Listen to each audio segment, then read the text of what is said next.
Կարնիկ Դանիելյան։ Պարոն Դանիելյանն նիստի ամենասկզբից աղին զիջելով գնում է։ Ամեն ինչ զիջեց։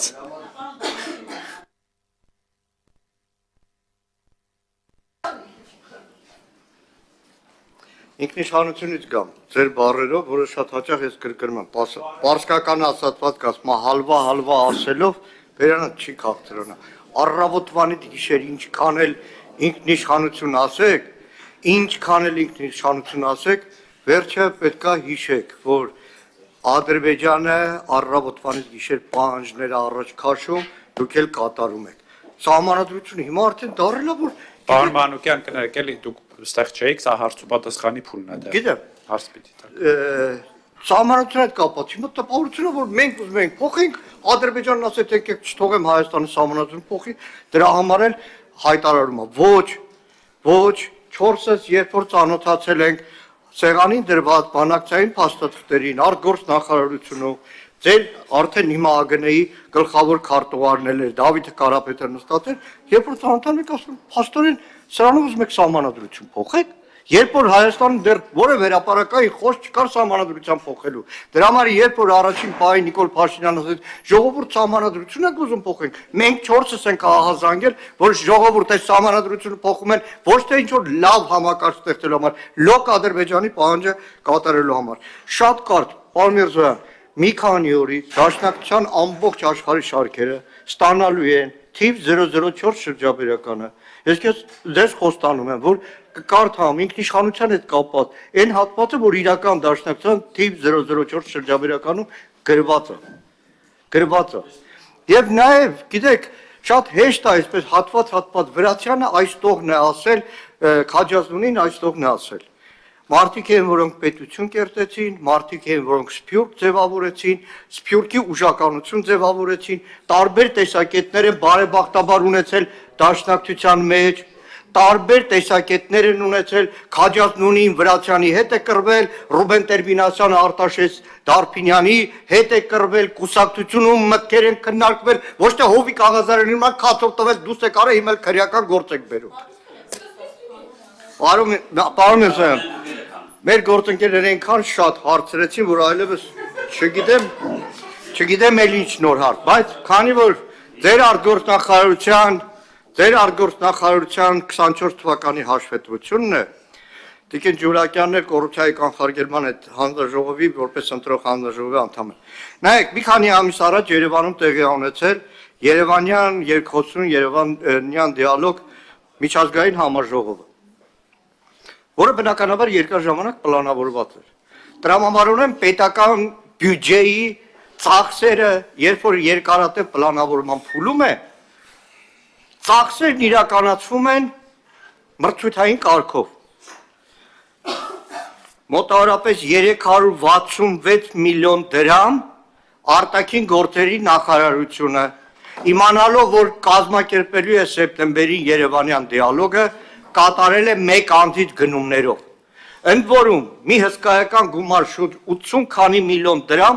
վճարել է, գնառաչարկն արել է, հաջորդ օրը մեկ անձից գնում է արել 2 ԱՁՆ-երից։ Ընդ որում ԱԶՆ-երի տերեր ամուսինները, բավականին էլ ԿՊ-ի հետ փոխկապակցված։ Ըստ ձեզ, որ դուք ղեկավարում եք այդ նախարարությունը եւ դուք, որ միշտ խոսում եք կոռուպցիայի մասին, արդյունավետ բյուջեն օգտագործելու մասին, նորմալ համարում եք, որ մի քանի ամիս առաջ նախատեսված համաժողովի 366 միլիոն դրամի ծախսերը կատարվել են մեկ անձից գնումներով, ընդ որում 2 ԱԶՆ-երին մոտ 80 միլիոն դրամի չափով եւ դրա համար մրցույթ չեն հայտարարվել, հիմա էլ կարող է հիմա այս տարվանն էլ Երևանյան երկխոսություն էլի մեկ անձից լինի։ Պարոն Մանուկյան, դուք չեք պատկերացնում ինչքան եմ ես գնահատում ձեր փորձը գտնել մի նորմալ թեմա, ոչ այն ճռճռան թեմաներից, գալ այստեղ եւ փորձել քննադատել իշխանությանը դիցուք օրինակ Երևանյան երկխոսության։ Ափսոս, բայց այդքան էլ լավ չի ստացվում, որովհետեւ ես ձեզ վստահեցնում եմ, ես իհարկե մանրամասն դետալները չեմ հիշում, բայց այն ինչ որ հիմա կասեմ հաստատ հիշում եմ, պետք է բավարարելի։ Ուրեմն արտաքին գործերի նախարարությունը այն դեպքերում, երբ որ օրենքը պարտադրում է անցկացնել մրցույթներ, որևէ բան ձեռք բերելու կլինի ապրանք, կլինի ծառայություն, արտաքին գործերի նախարարությունը անցկացնում է մրցույթներ։ Այն դեպքերում, երբ որ օրենքը սահմանում է այլ ընթացակարգեր, մենք չխախտելով օրենքը ձեռք ենք բերում որևէ ծառայություն կամ որևէ ապրանք այլ ընթացակարգերով, այն դեպքում, երբ որ իսկ այս այդ դեպքն է, երբ որ թույլ է տրվում անել մեկ անձից գնում եւ չի պարտադրում անել բան գնահարցումներ եւ գնահառաչարկներ ստանալ այլ կազմակերպությունից, ես ձեզ վստահեցնում եմ, արվել է գնահառաչարկ առանց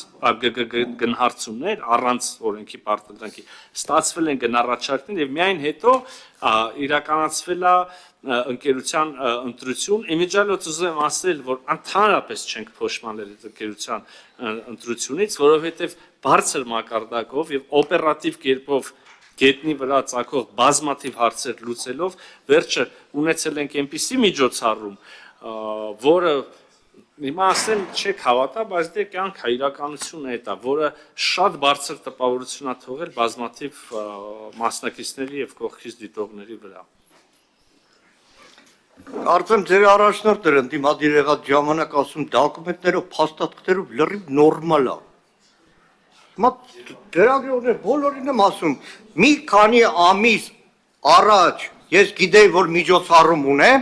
բյուջեից 366 միլիոն դրամ պետքա ծախս անեմ, ու մրցույթ չեմ հայտարարում, վերջում գալիս եմ օրենքով, դոկումենտով նորմալ է, ժամկետները թույլ չեն տալի, դրա համար մեկ անձից գնում եմ կատարում։